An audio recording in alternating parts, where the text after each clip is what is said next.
Assalomu alaykum. Dada, yaxshimisiz? Yaxshi keldingmi o'g'lim? Ha, yaxshi, rahmat. Qanaqasan? Uka, yaxshimisan? Ko'rganingizdayman aka. Nima qildingiz? Ijaraga uy topdingizmi? Narxi qimmatli qilyapti. Biroz shu uyda turib turay. Senga malol kelmayaptimi uka? Bo'ydoqlik paytimda maza qilib yashadingiz. Bu uy meniki bo'lsa, tezroq chiqib ketmaysizmi? Haddingdan oshma Abdulla. Ada, nima men gapirsam doim og'zimga uraverasizlar.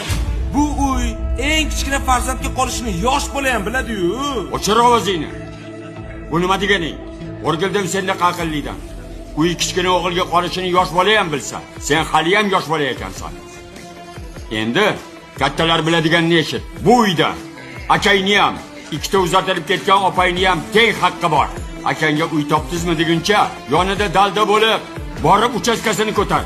Ada, men meros talashmayman. Sen jim tur. Bu kechagina tuxumdan chiqib aqlli bo'lib qopti. Hayxotday uchaskada men qolyapman.